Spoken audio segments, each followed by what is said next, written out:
Shalom, selamat pagi. Tuhan Yesus memberkati kita. Doa saya biar kita tetap bisa melihat kemuliaan Tuhan di tengah-tengah hidup kita, keluarga dan gereja dimanapun kita berada. Karena saya percaya satu-satunya institusi yang paling ditakuti oleh iblis adalah gereja. Karena gereja adalah kepenuhannya, gereja adalah rumahnya, gereja adalah tubuhnya, gereja adalah tempat kediamannya. Karena itu kita sedang terus belajar tentang kemuliaan Kristus. Kemuliaan Kristus yang harusnya ada di dalam gereja. Dia tidak akan pernah memberikan kemuliaannya kepada siapapun kecuali kepada gereja. Karena itu dia serius membangun gerejanya. Dia serius mengasihi, mencintai umat kepunyaannya yang disebut gereja. Karena dia ingin membangun jemaat yang alam maut tidak bisa menguasai. Dia ingin jemaat itu menjadi tempat rumah kediamannya. Dari kekal sampai kekal, kita melihat Allah berdiam. Allah ingin tinggal. Tidak tahukah kamu adalah bait Allah, tempat Roh Allah diam. Karena itu ketika Saulus coba menyerang umat Tuhan, dia berkata, "Saul, kenapa engkau aniaya aku?" Karena gereja bicara tentang Tuhan. Gereja tidak bicara tentang acara. Gereja tidak bicara tentang organisasi. Gereja tidak bicara tentang gedung. Gereja tidak bicara tentang pendeta-pendeta yang hebat dan sakti. Tetapi gereja bicara tentang Yesus itu sendiri, di mana dia ingin tinggal diam. Dia ciptakan Adam dan Hawa di Taman Eden, dia hadir di sana. Mereka berjalan-jalan. Karena itu ketika Adam dan Hawa jatuh dalam dosa, mereka bersembunyi dan mereka masih mendengar Tuhan jalan. Dan itu hal yang biasa. Karena itu bayangkan gereja seperti apa yang ada di hati pikiran saudara, di imajinasi saudara. Gereja yang Tuhan inginkan. Apakah gereja seperti yang kita lihat sekarang? Begitu lemah, memprihatinkan, kasihan, berbenturan, ribut satu dengan yang lain. Karena itu topik kita ingin belajar bagaimana terjadi kemelesetan. Gereja meleset dari sasaran. Bapak Ibu tahu ketika dalam Keluaran pasal 40 ayat 34, 35 dan seterusnya, ketika kemah sembahyang selesai, ada kemuliaan Tuhan turun sampai Imam Musa tidak bisa masuk ke kemah pertemuan itu. Dan kemuliaan Tuhan itu menggumpal sampai seperti awan. Awan yang pekat, awan yang kental, sampai menjadi seperti tiang awan, tiang api untuk memimpin orang Israel pada akhirnya. Sehingga waktu malam, kemuliaan Tuhan itu berubah seperti tiang api, menerangi untuk umat Tuhan dipimpin dan terpimpin. Mereka tidak mengalami dinginnya padang gurun. Dan waktu siang, awan kemuliaan itu membentuk menjadi seperti tudung awan yang melindungi mereka dari panas teriknya matahari di padang gurun. Dan Tuhan menuntun supaya apa? Supaya mereka tidak meleset, supaya mereka masuk kepada tanah perjanjian. Dan hal yang sama, Tuhan ingin gerejanya berjalan dalam tuntunannya. Gerejanya tidak meleset.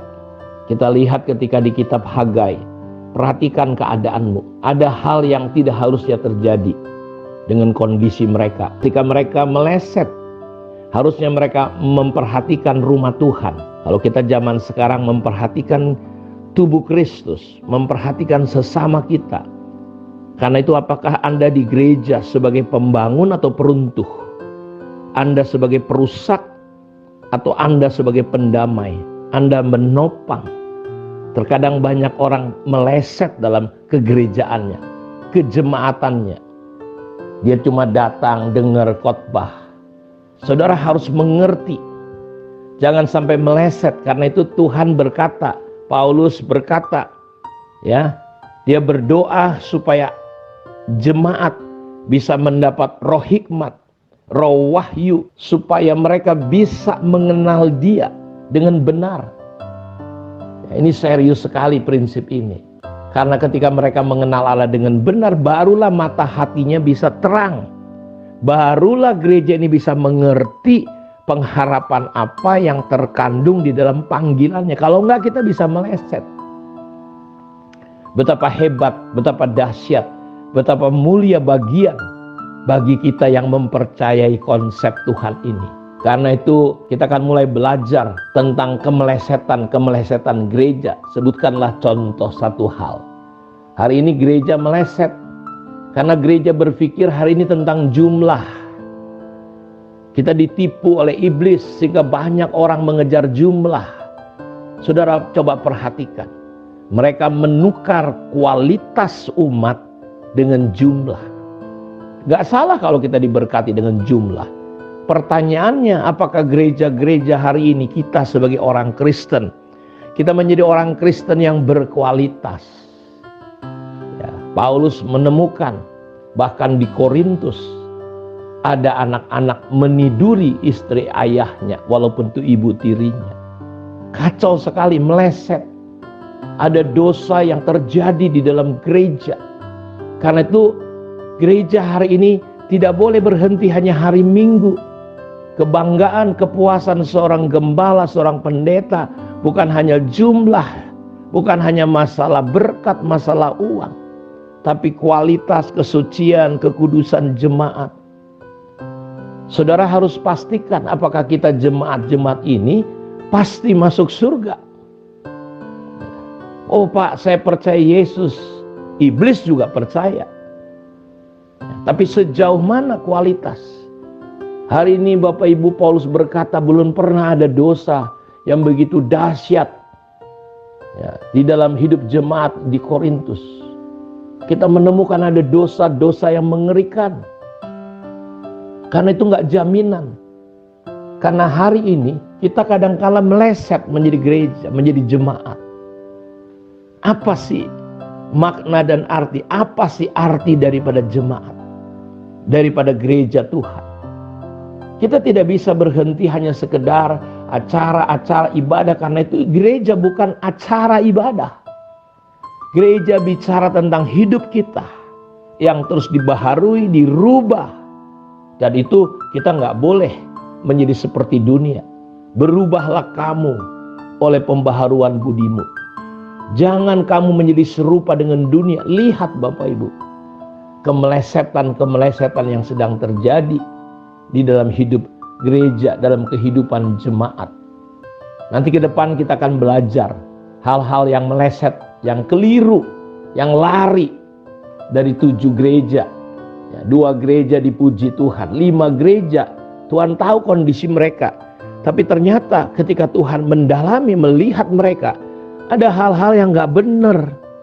Ada hal-hal yang meleset, sama seperti gereja modern hari ini. Setan menipu seolah-olah jumlah itu lebih penting. Padahal nanti ujungnya pada murtad semua. Kenapa? Karena jemaat tidak dibangun, tidak dididik, tidak dijadikan murid, tidak dinasehati, tidak dipimpin. Paulus memastikan, ini yang kuusahakan, ini yang kupergumulkan apabila tiap-tiap orang kupimpin, kutegur, kunasehati, kubawa sampai pada kesempurnaan Kristus. Ini yang kulakukan dengan sekuat tenagaku. Ya, kalau sekarang kan nggak main babat aja, semua ya oke-oke. Tidak, kita tidak sedang dalam keadaan baik-baik saja. Melihat kondisi gereja, terjadi umat Tuhan, jemaat masih mempercayai iblis, dukun-dukun. Ya, mereka masih lebih hari Minggu ke gereja, cari Tuhan, memuji Tuhan. Tapi di hari-hari yang lain mereka memuji setan. Ya, mereka korupsi. Mereka menjadi pengusaha-pengusaha, orang-orang yang sungguh-sungguh tidak ada bedanya dengan dunia ini. Jangan kamu menjadi serupa dengan dunia. Dan hati-hati kalau kita meleset. Ya, di Alkitab banyak ada resiko-resiko yang bisa terjadi ketika gereja-gereja Tuhan meleset dari apa yang seharusnya. Aku akan mengambil kaki dianmu. Aku akan mencoret. Ya, kalau kamu gak bertobat, aku akan mencoret namamu dari buku kehidupan. Karena didapati mereka meleset sebagai gereja dari rencana Tuhan. Karena itu kita akan belajar ke depan tentang bagaimana gereja meleset daripada tujuan Tuhan di dalam hidupnya. Kiranya Tuhan memberkati. Mari kita berdoa. Bapa, terima kasih. Diberkatilah semua umat-Mu dimanapun mereka berada. Lawat, tolong, campur tangan dalam hidup kami. Tuhan, biarlah kami menjadi pribadi yang berkenan di mata Tuhan. Bukan hanya kelihatan baik, tetapi kami ternyata tidak benar di hadapan-Mu. Karena itu Tuhan, selidiki kami, selidiki hati kami, selidiki pikiran kami. Apakah kami menjadi pribadi yang berkenan kepadamu? Terima kasih, biarlah hari ini yang sakit menjadi sembuh, yang lemah menjadi kuat, yang terikat dibebaskan oleh kebenaran firman-Mu. Terpujilah Engkau Bapa, saat ini sampai selama-lamanya. Diberkatilah semua umat-Mu dimanapun mereka berada. Dalam nama Yesus hamba berdoa. Amin. Tuhan memberkati kita semua.